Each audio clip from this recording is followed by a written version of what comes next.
Si Mar Balbuena, nandito po ba siya? Yan. Oo. Pwede po bang magkwento rin kayo ng kalagayan ninyo, Mr. Chair? Ano pong implication sa inyo nitong 3 months deadline ng consolidation na sinasabi ng LTFRB? Una po sa lahat, good morning po Mr. Chair at sa ating mga distinguished congressman. Sa ngayon po, Mr. Chair, hindi po bababa sa 10 ang naka-impound sa amin. Dahil po hinahanapan sila ng consolidation na papel. Wala silang maipakita. Ngayon yung mga sasakyan po nila ay naka-impound. At Sandali. Sino nag-impound? ang LTO po at HPG NCR po. Let's settle this first. LTO, will you please answer?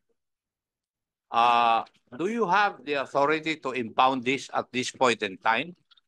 Mr. Chair, wala po tayong because of the extension that was Yes, granted. it's supposed to be. Wala po tayo. Pero bakit according to the resource person from Manibela, meron silang 10 vehicles na na-impound simply because hindi po sila nagko-consolidate. In fact, your authorities there stated na pag may extension, pwede silang mag-operate. That's right, Mr. Chair. I just confirmed again also with our enforcement po, Mr. Chair. As far as Colorum is concerned, as far as because of the extension, wala po tayo dapat hinuhuling on that ground po. Siguro ang tingnan nyo yung unregistered, Mr. Chair, yung unregistered motor vehicles. Ang basis naman ho namin dun, Mr. Chair, is just the confirmation of LTFRB. Once LTFRB confirms the unit, we register it automatic, regardless of the provisional authority. Ang ibig mong sabihin na arestuhin nyo muna tapos i-confirm ng LTFRB? Hindi Is po. that what you're trying to tell us? Hindi po, Mr. Chair. Basta registered po siya, hindi ho namin na-aresto. Pag unregistered vehicle po siya, doon ho namin na-aresto. If you know, the reasons why these vehicles were impounded pursuant to the allegations of the representative of Manibela?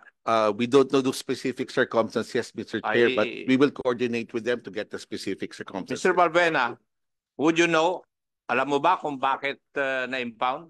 Ang sabi po, Mr. Chair, dahil nga po deadline na nung December 31, hindi kami nakapag-consolidate, expired na yung provisional authority namin, at sabi po nila Colorum na.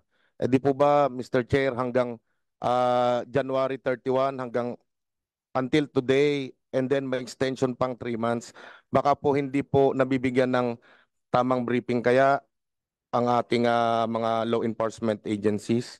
Kasi po, ang malinaw, ang sabi niya, tama po, Colorum, hindi nga po kami makaregistered dahil nga po, hinahanapan kami ng provisional authority. Hindi po kami makapag-confirm, hindi po kami makapag-rehistro dahil nga po, expired na yung aming mga provisional authority when in fact, na extended po siya. Thank you, Mr. Chair.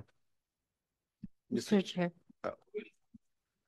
Who will answer, Mr. LTO Chair. or LTFRB? If I may, Mr. Chair.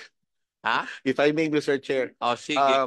Titignan mo natin, I will look into this personally, Mr. Chair, no, because as far as briefing our enforcers are concerned, malinaw po yung extension, no, na hindi dapat natin hinahanap po yan. If there has been any anomalies in this apprehension, we would sanction the proper enforcers on this. Kung yun po ang naging dahilan po ng apprehension.